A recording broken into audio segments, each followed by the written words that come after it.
제가 중학교 2학년 때였습니다. 그때 교회가 둘로 쪼개지는 모습을 제가 인생에 처음으로 보게 되었습니다.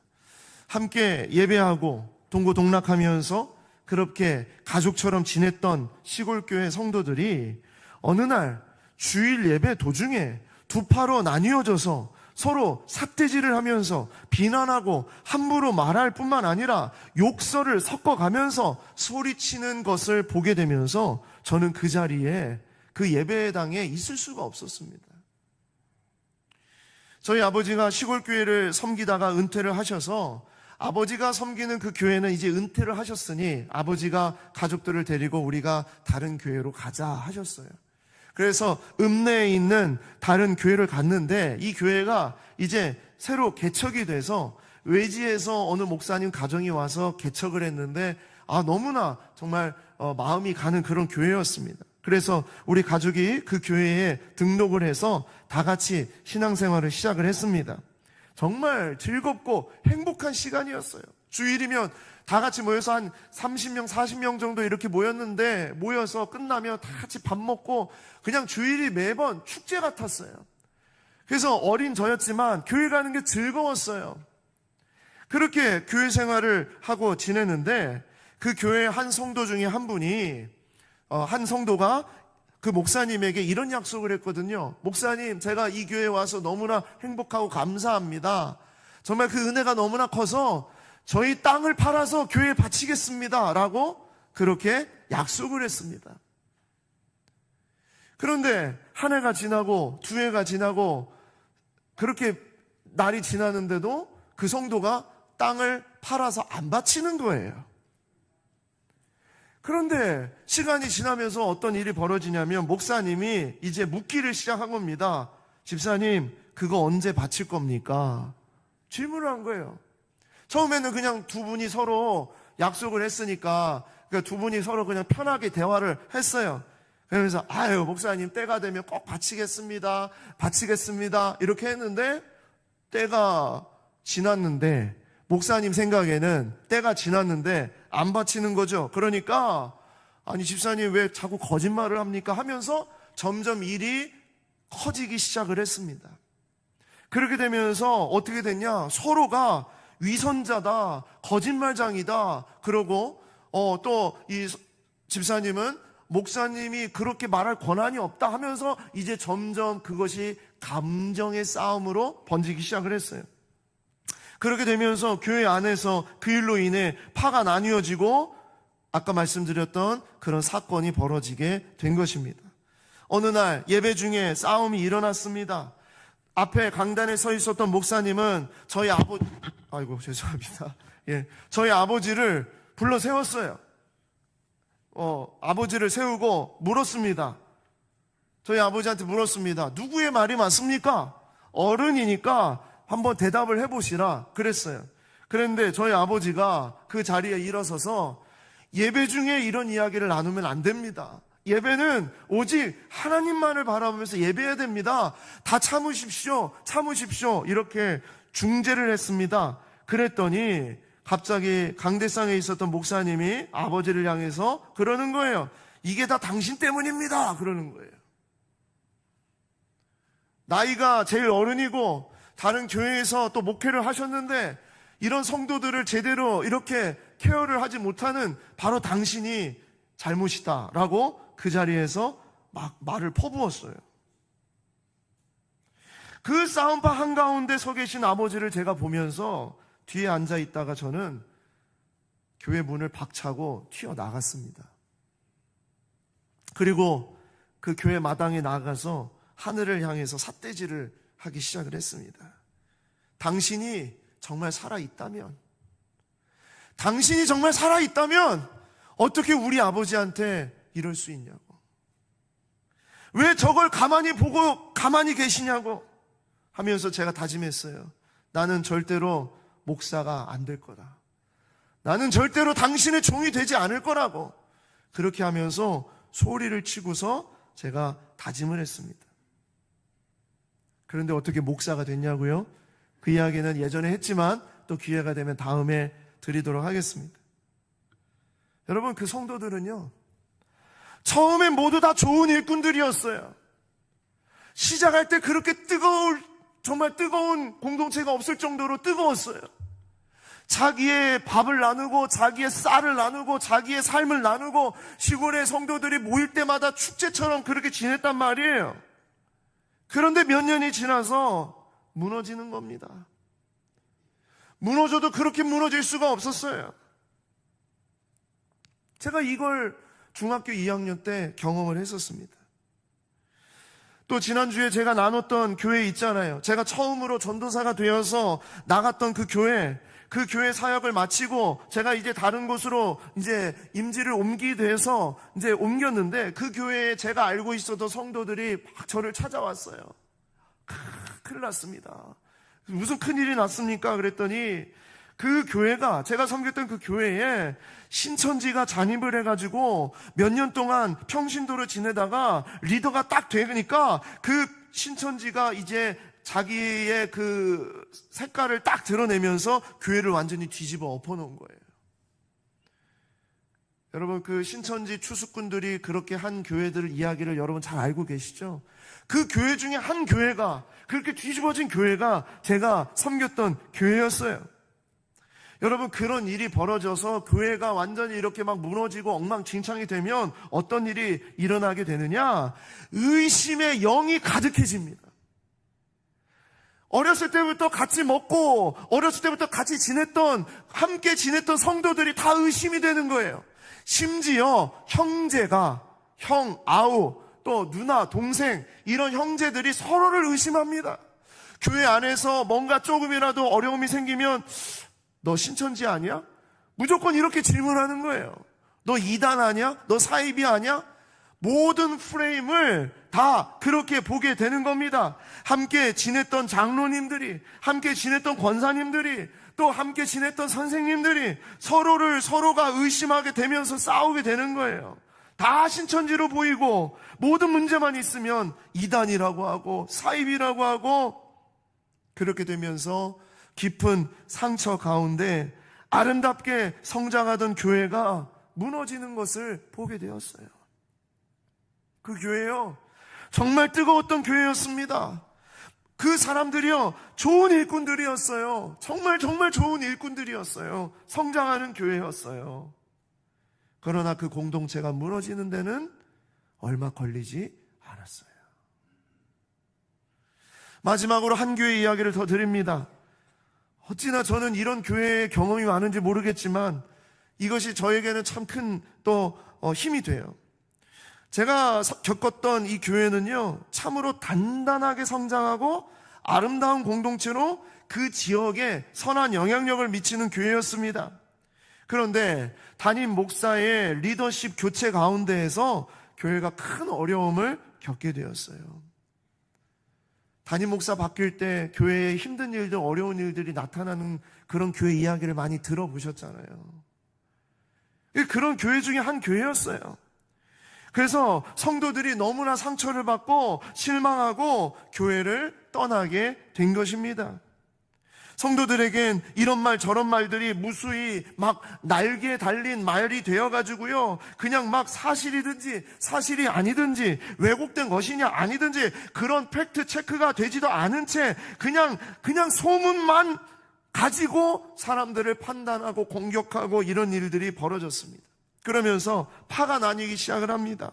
장로님들이 서로 파가 나뉘어졌어요. 장로님들이 파가 나뉘어지니까 어떻게 됩니까? 성도들도 파가 나뉘어지겠죠. 심지어 교회 안에 교육자들이 파가 나뉘어져서 서로 다투고 싸우게 되는 일을 보게 된 것입니다. 그런데 놀라운 것은 그 교회가 깨지지 않았어요. 무너지지 않았어요. 지금도 건강하게 성장하는 교회일 뿐만 아니라 훨씬 더 아름답고 건강하게 성장하는 정말 너무나도 귀한 교회가 되었어요. 서로의 바닥을 보았고 상처가 서로가 이만저만이 아니었습니다. 그런데 결국 무너지지 않았어요. 교회가 다시 일어나게 되었어요. 왜 그럴까? 너무나 궁금했습니다.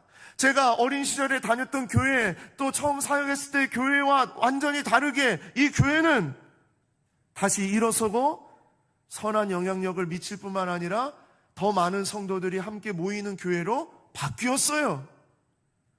그래서 제가 나중에 이제 말씀 앞에서 이것을 고민하면서 왜 그럴까? 무슨 차이가 있을까? 생각을 했는데 그것이 무엇이었는가? 그것이 바로 이것이었습니다. 모두 다 교회에는 일꾼들이 있어요. 좋은 일꾼들이 있습니다. 하지만 결정적인 차이가 무엇이냐?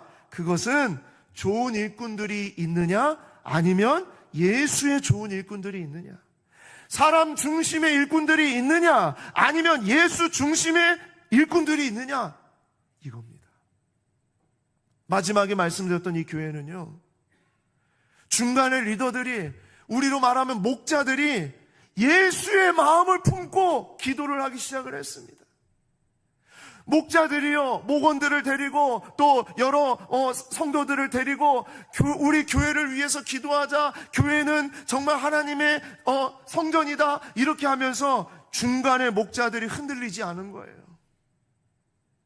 서로 싸우고 그럴 때 싸우지 아니하고 하나님 말씀 붙잡고 기도하면서 또 막 목원들이 막 교회가 이래서 되냐 뭐하냐 막 하면서 막 서로 막 이렇게 손가락질할 때 그들을 품고 그들을 안고 기도하던 사람들이 바로 목자들이었어요.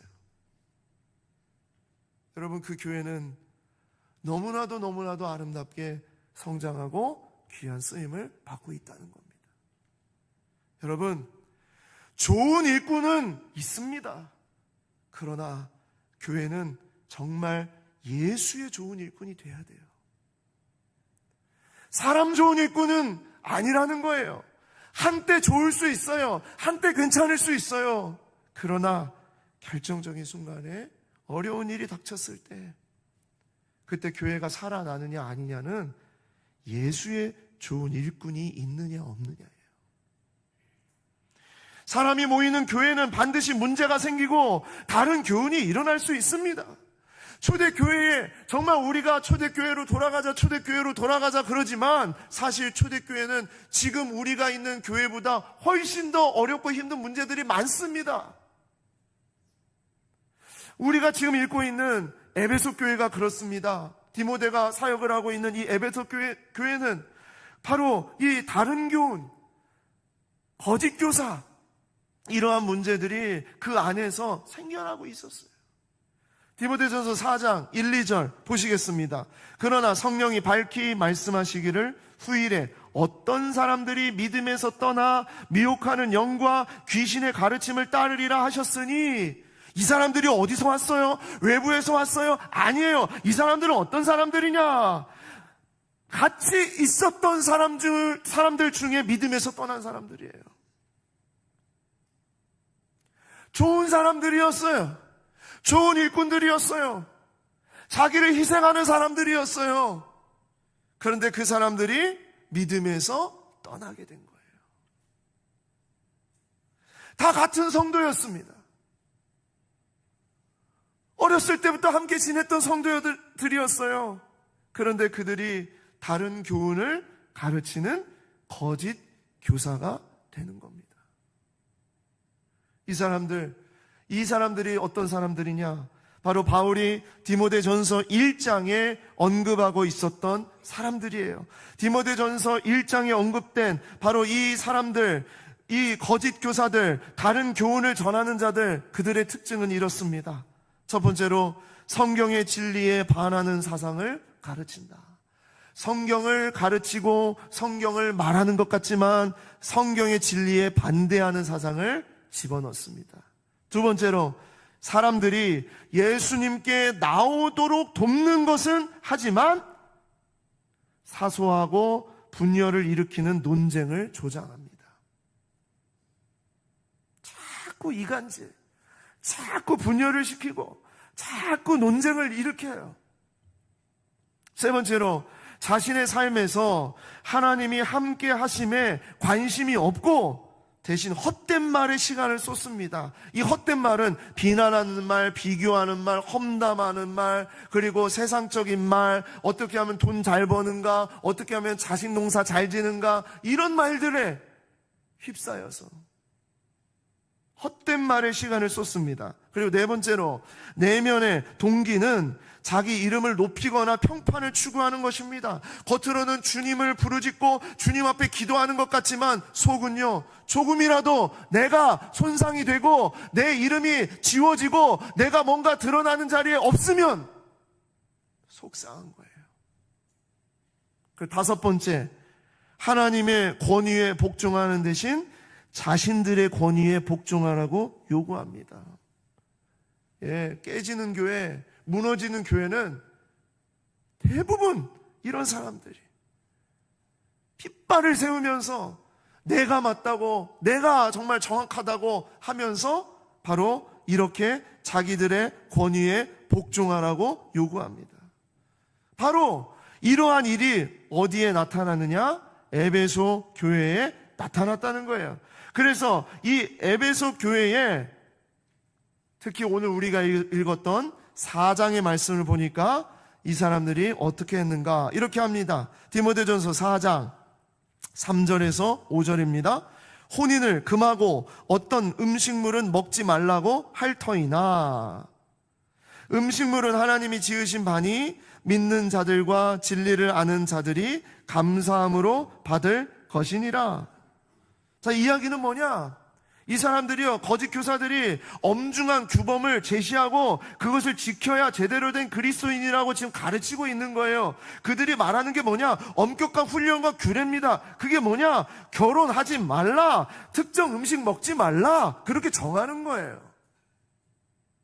이게 엄격한 훈련과 규례를 지킴으로 그럼 어떻게 되느냐? 죄를 없앨 수 있다라고 믿게 한 겁니다. 자, 그것에 대해서 바울이 말합니다. 음식물은 하나님이 지으신 바니 믿는 자들과 진리를 아는 자들이 감사함으로 음식물은 받아야 된다. 4절입니다. 하나님께서 지으신 모든 것이 선함에 하나님이 우리에게 주신 것이 다 선한 것이라는 거예요. 결혼 하나님이 우리에게 주신 것이라는 거예요. 음식 하나님이 우리에게 주신 것이라는 거예요. 감사함으로 받으면 버릴 것이 없는데 마치 거룩을 어떻게 말하냐 하느냐, 자기들이 정한 엄격한 규례와 그 훈련을 지키지 않으면 거룩하지 않은 것이고 그 훈련을 지키면 거룩한 것처럼 말한다는 거예요. 그래서 5절 말씀, 하나님의 말씀과 기도로만 거룩하여진다. 우리의 거룩함은, 성도의 거룩함은 하나님의 말씀과 기도로만 거룩해지는 것이다. 여러분, 그런 거 있잖아요. 그런 이상한 교회들이 있어요. 무엇을 바치면, 뭘 얼마큼을 바치면, 얼마를 내면, 어떤 행위를 하면 그러면 너의 죄가 사하여질 것이다. 너는 구원을 받은 백성이다. 되게 그럴 것 같은데 성경적이지 않은, 그렇게 사람을 그렇게 자기들의 라인으로 세워서 이렇게 해야만 거룩한 성도라고 말하는 사람들이 에베소 교회에 생겼다는 거예요. 또 반대로 지도자를 세울 때, 우리 목사님을 세울 때, 누구를 세울 때 지도자의 실력과 학벌, 스펙,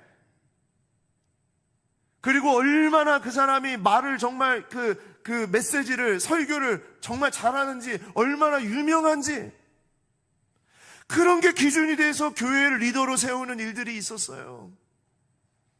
한때 한국 교회에 이런 붐이 있었어요. 미국에서 목회를 하신 분을 반드시 한국 교회에 담임으로 세우는, PhD 학위가 있어야 되고, 미국 교회에서 얼마큼 해야 되고, 외국에서 이런 물을 먹어야 되고, 이런 사역을 해야 되고, 얼마큼 뭔가를 해야 되고, 그런 것들이 기준이 되어서 1.5세 목사님들이 최고다, 최고의 점수다, 그런 교회들이 있었다고요. 여러분, 그게 다 뭡니까? 사람 중심, 우리 교회는 이런 목사님이야. 우리 교회는 이런 어른, 이런 어떤 자랑할 만한 이런 성공한 인물이 있어. 우리는 이런 게 자랑이야. 우리는 교세가 이만큼이야. 우리는 이런 거야. 하면서 그런 것이 자랑이 되는 교회는요, 사람이 중심이 되는 교회예요. 사람 일꾼. 그래, 좋은 사람 있을 수 있습니다. 하지만 진짜 교회는 예수 그리스도 중심인가? 예수의 사람인가? 예수의 일꾼인가? 정말 우리가 예수님의 말씀 앞에 서 있는 백성으로서 그렇게 치열하게 하나님 말씀 앞에 서려고 하는 교회인가? 그것이 정말 우리 교회가 되기를 소망합니다. 그러므로 교회는 그냥 좋은 일꾼, 사람에게 좋은 일꾼 되어서는 안 되고요.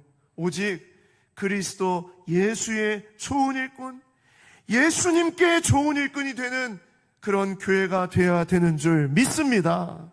디모데전서 4장 6절 다시 한번 우리 함께 읽겠습니다. 시작. 내가 이것으로 형제를 깨우치면 그리스도 예수의 좋은 일꾼이 되어 믿음의 말씀과 내가 따르는 좋은 교훈으로 양육을 받으리라. 아멘.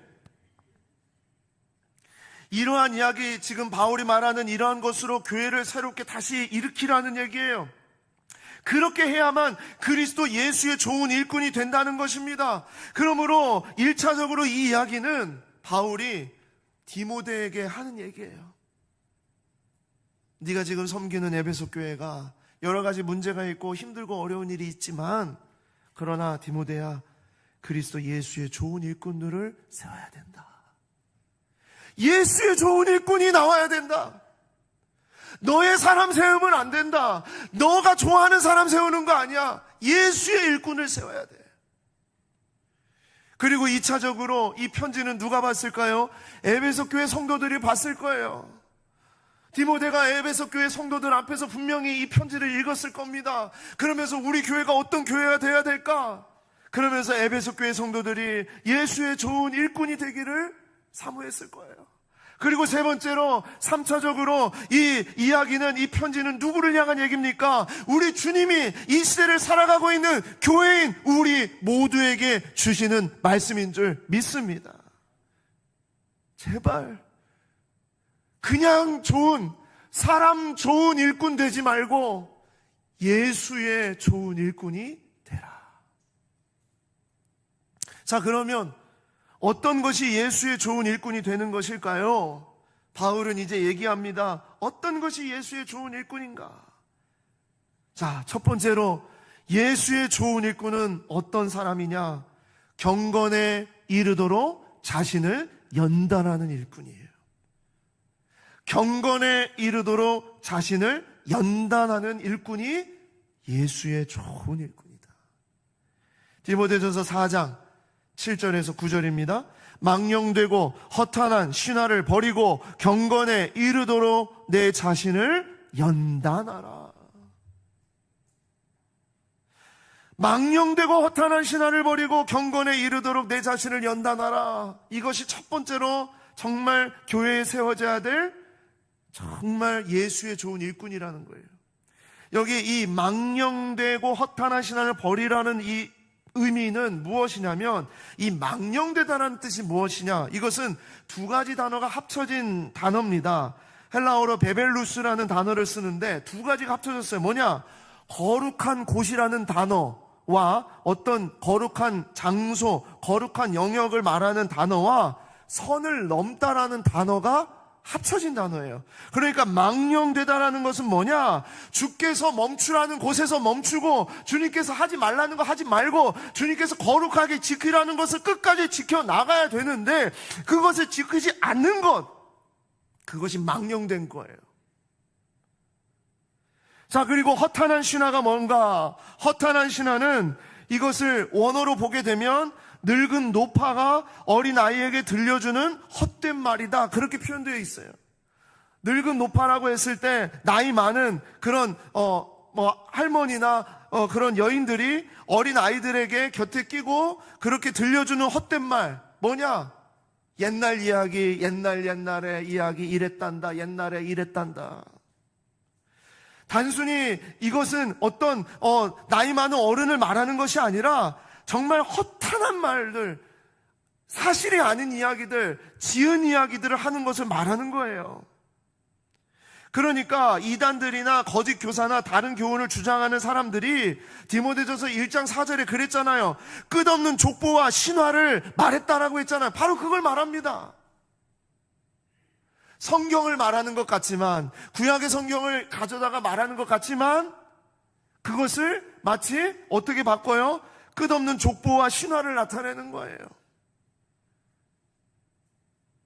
쓸데없는 말, 하나님이 하시지도 않은 말을 거기다가 섞어가지고 그렇게 만드는 거예요. 그것이 다 사람의 말이고 사람 중심의 생각입니다. 그걸 어떻게 하라고요? 버리라고요.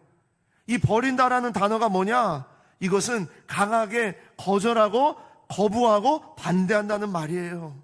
사랑하는 여러분, 주변에서 망령되고 허탄한 신화가 들리면 누구를 험담하고 또 무슨 나쁜 말을 하고 정말 비교하고 시기하고 질투하고 무너뜨리는 그런 악한 말들을 하게 되면요, 여러분, 우리 어떻게 해야 되느냐? 귀를 닫아야 됩니다. 귀를 닫아야 돼요. 그리고 어떻게 해요? 경건에 이르도록 내 자신을 연단하라 그랬어요. 경건에 이르도록 내 자신을 연단하다. 이 경건이라는 단어는요, 하나님을 두려워하는 마음을 경건이라고 말합니다. 하나님을 두려워하는 거예요. 이런 우리들의 행동이, 이런 우리들의 말이, 이런 우리들의 시선이 하나님 앞에 있다라는 거예요. 두려워하는 겁니다. 그래서 어떻게 해요? 경건에 이르도록 하나님을 계속 두려워하면서 내 자신을 연단하라, 연습하라, 훈련하라 라는 뜻입니다. 즉, 나의 시선과 나의 귀와 내 마음이 세상을 향하고 있었던 그런 망령되고 허탄한 신화를 향하고 있었던 또 그런 나의 모든 방향을 돌려서 누구를 계속 향하라고요? 하나님을 향해라. 하나님을 두려워해라. 한 번만? 아니요. 계속 내 자신을 연단하라. 훈련을 하라는 거예요. 계속 바꾸라는 거예요. 여러분, 우리가 이 세상에 살아가면서 우리의 육체의 훈련을 위해서, 우리의 운동을 위해서 우리가 정말 애씁니까? 심지어 다이어트 하나 하기 위해서도 3개월 끊고 6개월 끊고 9개월 끊고 나가진 않더라도 돈을 내서 끊고 또 어떻게 해서든지 내가 다이어트 하겠다고 그렇게 하면서 목숨 걸면서 뛰고 운동하면서 그렇게 하면서 금생과 내생까지 약속이 되는 이 경건을 위해서는 연습을 안 해요. 훈련을 안 해요. 이게 말이 되냐는 거예요. 바울은 지금 그걸 얘기하고 있는 겁니다. 그래서 어떻게 하라고요? 디모데전서 4장 10절입니다. 이를 위하여 우리가 수고하고 힘쓰는 것은 우리 소망을 살아계신 하나님께 두미니 곧 모든 사람, 특히 믿는 자들의 구주시라. 이게 무슨 얘기를 하느냐? 경건에 이르도록 내 자신을 연단하는 게 뭐냐? 바로 우리 소망을 살아계신 하나님께 두는 것을 계속 연습하는 거예요. 계속 훈련하는 거예요. 우리 소망을 살아계신 하나님께 계속 두는 겁니다. 안 두어져 있는데 다시 두는 거예요. 흐트러져 있을 때 다시 두는 거예요. 무너져 있을 때 다시 붙잡고 두는 거예요. 어디로? 우리의 소망을 살아계신 하나님께 두미니. 이걸 어떻게 하라고요? 우리가 수고하고 힘써야 된다. 뭐예요? 하루만, 한 번만 하라는 얘기가 아니라 날마다 모든 순간에 모든 자리에서 우리의 방향을 돌려 우리의 소망을 살아계신 하나님께 둬야 된다. 무너졌고 아파하고 힘들어하고 그럴 때 다시 그것을 추스리고 다시 우리의 소망을 살아계신 하나님께 둬야 된다. 나 자신을 향하려는 마음, 사람들의 말과 시선이 기준이 되려는 마음, 세상의 좋은 것들이 주인이 되고 끌고 가려는 그런 마음에서 늘 소망을 살아계신 하나님께 둬야 된다. 반복하고 또 반복하고 훈련하듯이 연습하듯이 반복하고 또 반복하고 경건에 이르도록 자신을 연단하는 일꾼이 진짜 예수의 좋은 일꾼이라는 거예요. 사랑하는 성도 여러분, 훈련해야 합니다. 경건에 이르도록 자신을 연단해야 합니다. 갈고 닦지 않으면 언제 들이닥칠지 모르는 다른 교훈, 거짓된 교사들 앞에 우리도 그냥 무너집니다.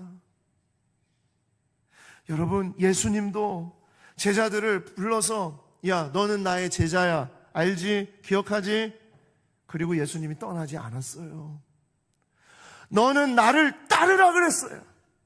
너의 삶의 모든 방향, 네가 지금까지 살아왔던 거 다 내려놓고 네가 의지했던 배와 네가 의지했던 그물과 네가 고기잡이 할 때 썼던 그 모든 것들을 다 내려놓고 나를 따르라.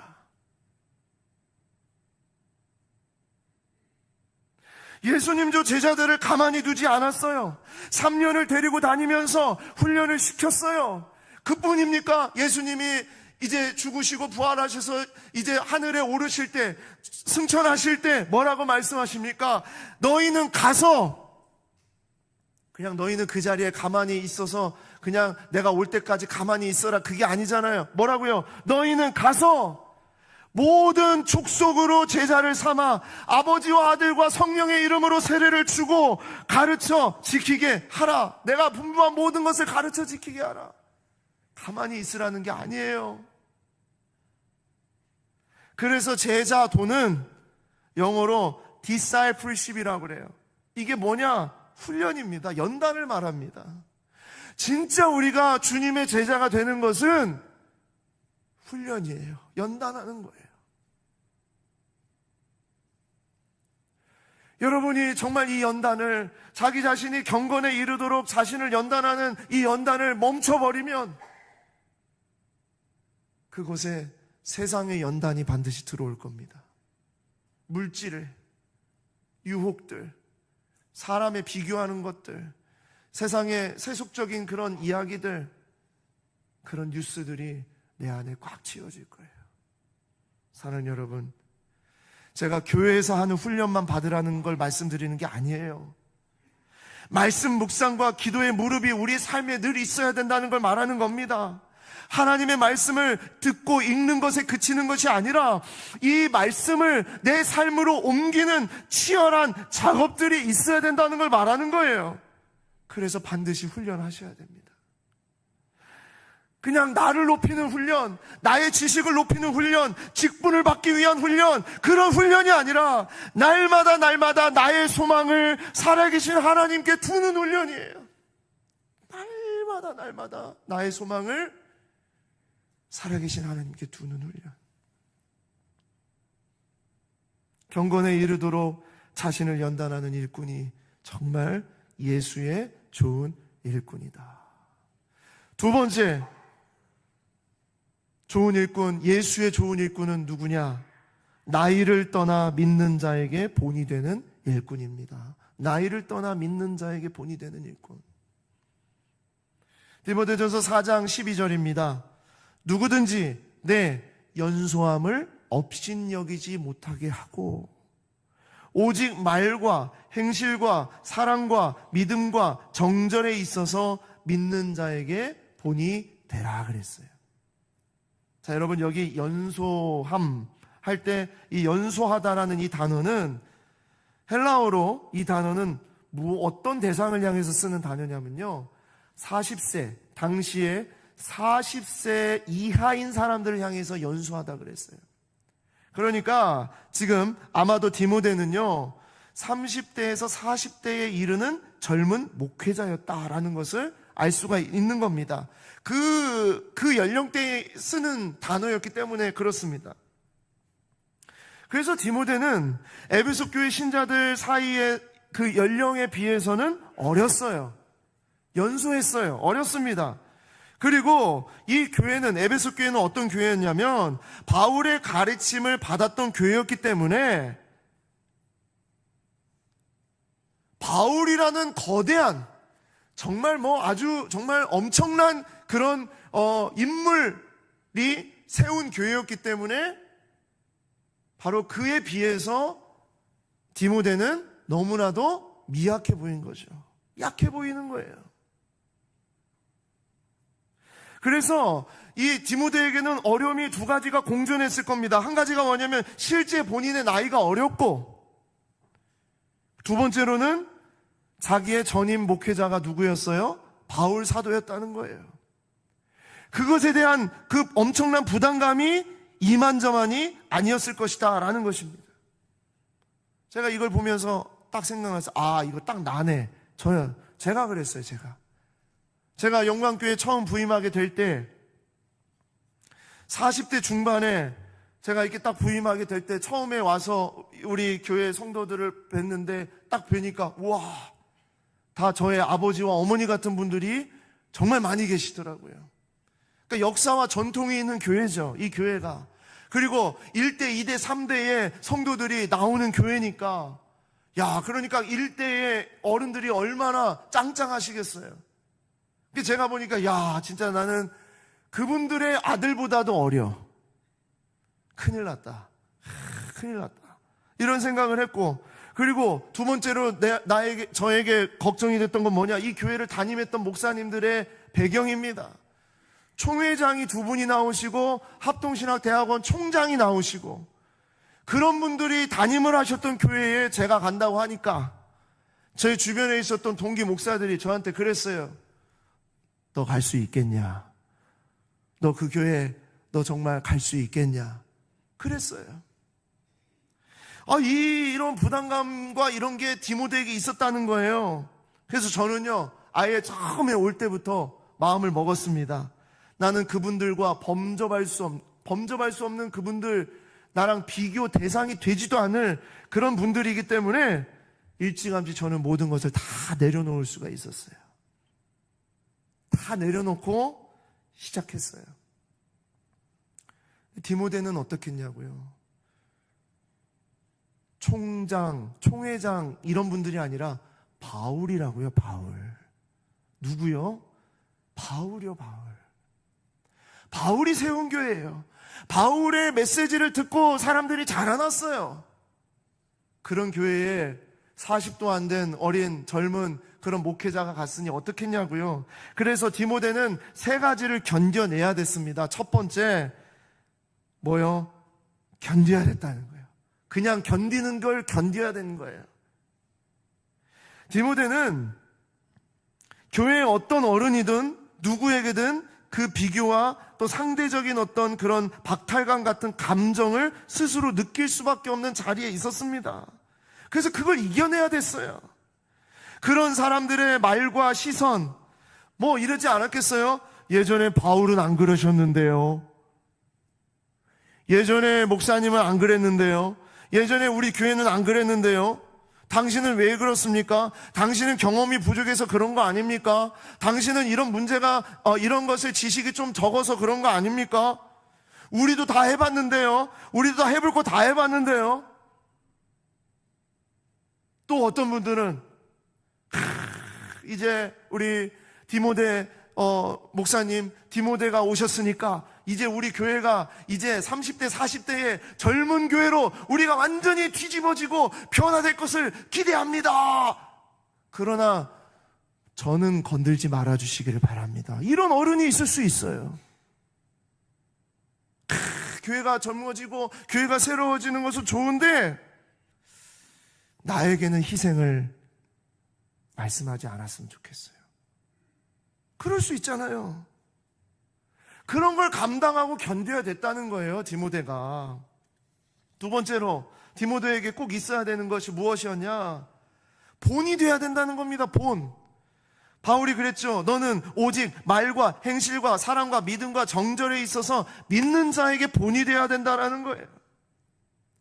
교회 안에는 종교적인 배경과 문화와 연령대가 다양한 사람들이 다 모이게 되면 언제든지 문제가 발생할 수 있다는 것은 바울을 알고 있었어요. 그렇기 때문에 이 수많은 사람들, 각양각색의 사람들, 이 사람들을 이끌어갈 수 있는 권위는 어디에서 나오느냐? 그것은 바로 본이 되는 것에서 나온다는 거예요. 디모데, 네가 어리지만, 연소하지만 말과 행실과 사랑과 믿음과 정절에 있어서 본이 된다면 이 공동체 네가 이끌어갈 수 있다. 반드시 본이 돼야 된다. 여러분, 지도자는 권위적이어서는 안 되지만 반드시 권위가 있어야 됩니다. 그 권위가 뭐냐? 말과 행실과 사랑과 믿음과 정절에 있어서 권위예요. 본이 되는 권위예요. 이것은 비단 목사를 말하는 것이 아닙니다. 교회의 어른으로서, 교회의 중직자로서, 교회를 섬기는 리더십으로서 나이가 많든지 적든지 간에 그런 것을 말하는 것이 아니에요. 본이 돼야 된다는 거예요. 신앙의 권위가 있어야 됩니다. 저는 요즘에 참 행복한 소리를 들었어요. 무슨 얘기냐면 나이가 많은 집사님인데 그 집사님이 저한테 그랬어요. 목사님, 저는 저보다 나이가 훨씬 어린 어느 집사님 이름을 말하면서 그 집사님이 저에게 신앙의 모델입니다. 그래요.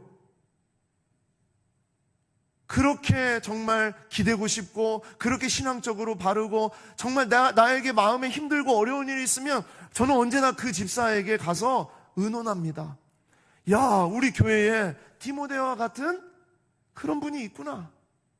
또 얼마 전에 어느 분이 그랬어요. 30대 아주 젊은 분인데 목사님, 저는요 우리 교회 80 넘은 우리 믿음 세대 어른들 정말 존경합니다. 왜요? 정말 그분들 겸손하시고 그분들의 삶이 정말 우리를 여기를 이렇게 정말 믿음 생활할 수 있게 해주신 것은 저는 분명히 압니다. 저는 그래서 그분들을 정말 저의 아버지와 어머니처럼 그렇게 저는 존경합니다. 디모데와 같은 어른들이 계신 거예요. 여러분,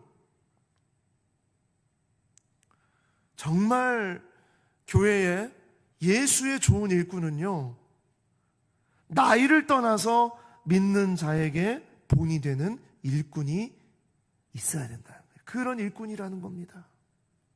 자, 그러면 디모데에게 그렇게 좋은 일꾼이 되면, 예수의 좋은 일꾼이 되면 어떻게 되는가? 너 좋으라고 하는 얘기야. 네가 인기가 많아져. 너가 어떤 권력을 주게 돼. 너가 어떤 리더십을 마음껏 휘두를 수 있어. 그렇게 말하지 않아요. 이렇게 본이 되고 그러면 뭐가 좋으냐? 디모데 사람을 만들고 디모데 라인을 만들고 디모데의 공동체를 만드는 것이 아니라 디모데 전서 4장 13절입니다. 내가 이를 때까지 읽는 것과 권하는 것과 가르치는 것에 전념할 수 있기 때문인 거예요. 무슨 얘기냐? 하나님의 말씀을 전할 수 있는 권위가 생긴다는 거예요. 어떻게 하면 본이 되면 그 본이 너를 인기 있게 만드는 본이 아니라 그 본을 통해서 결국 무엇을 바라보느냐? 하나님의 말씀을 읽는 것과 권하는 것과 가르치는 것에 전념할 수 있기 때문에. 그래서 세 번째로 이 디모데가 꼭 가져야 했던 것, 그게 무엇이냐? 그것은 하나님의 말씀을 향하게 하는 본이었어요. 하나님의 말씀을 읽고 하나님의 말씀을 권하고 하나님의 말씀을 가르치기 위해서 본이 돼야 된다는 거예요. 제가 여러분 앞에서 저의 말과 행실과 사랑과 믿음과 정절이 저에게 부족하지만, 그러나 그렇게 여러분에게 이 말씀을 우리가 붙잡고 그렇게 여러분 앞에 서서 비록 제가 이렇게 서가지고 하나님의 말씀을 전할 때 이것이 저의 연소함을 없인 여기지 못하게 하고 저를 따르고 저의 말에 순종하고 장령안의 사람을 만들기 위해서 여러분에게 제가 이러는 것이 아니라, 제가 이곳에 서 있는 이유는 하나님의 말씀을 우리가 다 같이 따라가게 하기 위해서라는 거예요. 나이를 떠나서, 여러분 정말 예수의 좋은 일꾼은 나이를 떠나서 믿는 자에게 본이 되어 그 사람들이 누구를 바라보게 한다고요? 하나님의 말씀, 하나님을 바라보게 하는 것. 마지막 세 번째로 예수의 좋은 일꾼은 어떤 일꾼이냐?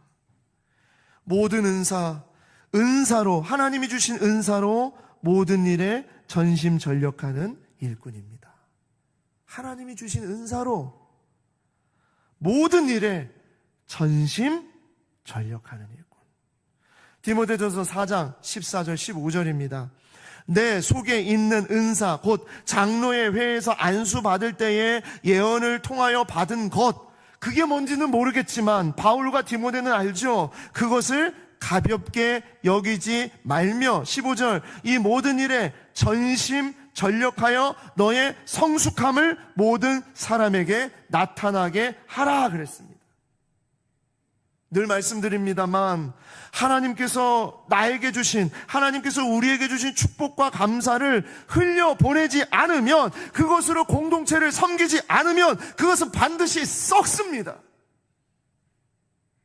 내가 어떤 은혜의 경험과 내가 어떤 축복의 어떤 기적의 그런 체험을 내가 경험했는데 그것이 나를 위해서 나만을 위해서 내가 그걸 가지고 있으면 여러분 그것은 반드시 소멸합니다. 우리가 운동선수나 기술자들 보면 알잖아요. 어떤 기술과 재능이 뛰어난 운동선수와 그런 기술자다 하더라도요, 이 운동선수들이 근육을 지속적으로 사용해서 강화시키지 않으면 그 운동 능력은 잃어버리는 거예요. 기술을 계속 그것을 발휘해서 사용하지 않으면 그 기술을 잃어버리는 거예요. 마찬가지로 하나님께서 나에게 주신 은사를 숨겨버리거나 없애버리거나 활용하지 않으면 그것을 잃어버립니다. 디모데에게 어떤 은사를 주셨는지는 모르지만 그 바울과 디모데는 분명히 그걸 알고 있었기 때문에 그 은사를 가볍게 열기지 말고 모든 일에 전심전력하라고 한 거예요. 그리고 디모데에게만 말한 것이 아니라 이 편지를 보게 되는 에베소 교회 성도들에게 반드시 전하라는 거예요. 여러분들에게 주신 은사를 썩히고 가만히 두지 말고 어떻게 해서든지 그 은사를 하나님의 영광을 위해서 계속 사용하여서 너의 전심전력하여 너의 성숙함을 모든 사람들에게 나타내게 하라. 전심전력이라는 단어가 나왔어요. 온 마음을 다해서, 온 힘을 다해서. 그렇죠? 여러분, 온 마음을 다하고 온 힘을 다해서 하나님이 우리에게 허락하신 그 은사를 주님 앞에 드리며 살아가는 그런 삶을 살라는 말씀입니다. 그렇게 되면 어떻게 되는지 아세요? 사람들이 얘기합니다. 야, 그 사람 정말 대단하다. 우리가 따를 지도자구나. 정말 우리의 정말 리더가 될 수 있겠구나. 그런 것이 아니라 그 사람에게 은사를 주신 하나님을 바라보고 하나님의 이끄심을 사모하게 되면서 그 사람들이 하나님을 바라볼 수 있는 통로가 된다는 겁니다. 은사가 바로 그렇다는 거예요. 그래서 은사는 하나님을 바라보는 통로입니다. 그래서 하나님이 주신 거예요. 하나님을 바라보는 통로로 주셨어요. 여러분, 여러분에게 주신 은사가 있을 겁니다. 그것을 계속 갈고 닦으시길 바랍니다. 썩지 않게 하시기를 바라요. 청소하는 일이든 섬기는 일이든 가르치는 일이든 요리하는 일이든 뭔가를 치우는 일이든 아니면 어떤 말을 전하는 일이든 아니면 뭔가 말을 하지 않고 몸으로 움직이는 일이든 어떤 일이든 하나님이 우리에게 주신 은사가 있어요. 크든지 작든지 유명하든지 무명하든지 드러나 보이는 것이든지 아니면 감춰 보이는 것이든지 다른 사람이 알아주든지 알아주지 않든지 모두가 다 하나님께서 주신 은사를 하나님을 위해서 사용하시기를 소망합니다. 제발 비교하지 마세요. 비교하지 마세요. 하나님 왜 저 사람한테는 저런 은사를 주고 저한테는 이런 걸 주셨어요? 저에게는 왜 아무것도 안 주셨어요? 여러분, 비교하는 그 순간 예수의 좋은 일꾼에서 잘못된 일꾼으로 바뀌는 거예요. 말씀을 맺습니다. 사랑하는 성도 여러분, 정말 당부합니다. 부탁합니다. 그저 사람 좋은 일꾼 되려고 하지 말고 예수의 좋은 일꾼 되는 우리가 되기를 소망합니다. 예수의 좋은 일꾼은 주께서 그의 삶을 붙잡아 주세요. 어떻게? 보세요. 디모데전서 4장 16절입니다. 내가 내 자신과 가르침을 살펴. 자, 보세요. 너 자신 스스로와 이 메시지, 바울이 지금 말하고 있는 이 하나님의 이 말씀을 살펴서 뭐 하라고요? 이 일을 계속하라. 계속하라. 한 번 하고 말라는 게 아니에요. 계속하라는 거예요. 계속하라. 그러면 어떻게? 이것을 행함으로 너 자신과 내게 듣는 자를 하나님이 구원하신다. 얼마나 놀라운 이야기입니까? 하나님이 우리에게 정말 우리 자신과 우리에게 주신 가르침을 우리가 날마다 살피고 우리가 계속 이 일을 계속하게 될 때 하나님이 내 자신을 구원할 뿐만 아니라 나를 통해서 영혼들을 구원하는 일을 행하신다는 거예요. 잊지 마십시오. 좋은 일꾼 많습니다.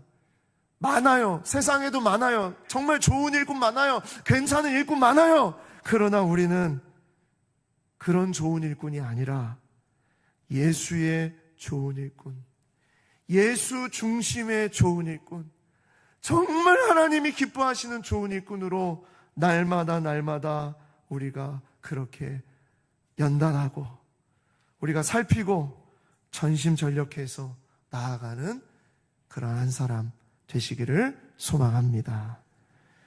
우리 주님 앞에 이 마음을 드리며 기도하기를 원합니다.